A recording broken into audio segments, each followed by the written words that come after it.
Eh bien, tu sais, si on écoute Églantine...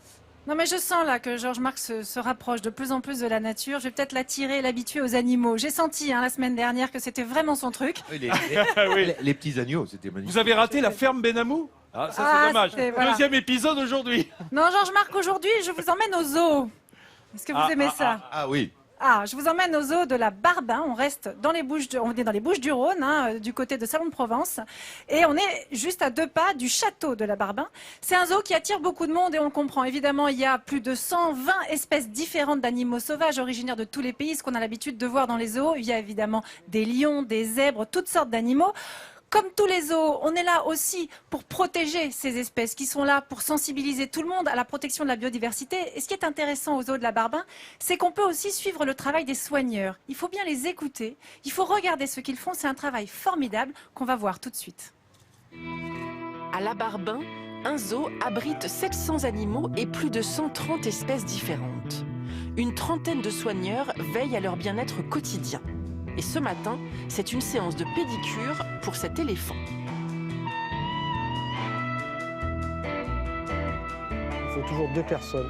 Il y a une personne qui reste à la tête de l'animal et qui va le nourrir avec la trompe, parce que l'éléphant se nourrit avec sa trompe. Et chaque fois que l'éléphant répond positivement, il a une récompense. Et l'autre personne est à l'arrière pour donner les ordres.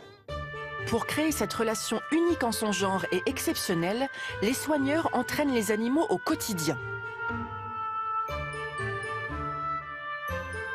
Side. Hiya, side. Rimbo, come. Dans l'enclos des rhinocéros, c'est aussi l'heure des soins pour Rimbo. À l'aide de son bâton, dit la target, et de son sifflet, Elodie accède sans danger à toutes les parties du corps de l'animal. Ça, c'est vrai. Voilà. On peut ausculter la queue. On peut aussi mettre des suppositoires s'il est malade. Mais aussi, on peut lui demander de lever la patte pour pouvoir regarder un peu la sole, voir si tout va bien. S'occuper des animaux, c'est aussi les nourrir. 375 tonnes de foin, 40 tonnes de fruits et légumes et 17 tonnes de viande sont ainsi consommées chaque année. Ce matin, c'est au pas de course que David nourrit les ours. L'opération ne dure qu'une dizaine de minutes et pour leur alimentation, on applique le nourrissage dit basique. Le but, ça va être de les disperser un peu partout, de manière à ce que les animaux passent un maximum de temps à rechercher. Donc carottes, on va en mettre un petit peu dans le mikado. Ce qu'on appelle le mikado, c'est le tas de bois qu'on a là. Les ours sont obligés de pousser les troncs de manière à accéder à la nourriture qui est juste en dessous. Et on va en disperser un peu partout dans le parc. Pour rassasier son grand appétit, cette opération est renouvelée plusieurs fois par jour. Son cadre incroyable, ces espèces animales exceptionnelles font du zoo de la Barbin un lieu unique en France. Les curieux ne s'y trompent pas, ils sont chaque année des milliers à venir admirer ces animaux à l'ombre des pins et des oliviers. Alors, moi, je ne peux pas m'empêcher à chaque fois d'être quand même fascinée par ce qu'on arrive à faire avec des animaux sauvages qui sont quand même absolument énormes. Et c'est vrai que ce genre de spectacle, ça suscite beaucoup de vocations. Alors, s'approcher des animaux sauvages, c'est pas évident, mais je peux vous proposer beaucoup plus simple, Georges Marc. Oui, pas le suppositoire. Hein. Moi, Non, promis. Ça, j'ai bien vu que c'était pas quelque chose auquel vous adhériez vraiment. Vous, Non, non, non Il n'y plus. a pas grand monde qui soit passionné par ça, les suppos. Il y a des soigneurs qui le font avec amour et respect.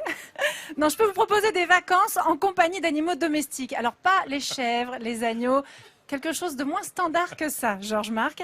Je vous emmène au camping du Marina Plage. Et regardez, on est bien non loin de Marseille, au bord de l'étang de Berre. Et vous avez là 150 animaux domestiques du monde entier qui ont élu domicile dans le camping. C'est ouvert, c'est libre d'accès pour tout le monde.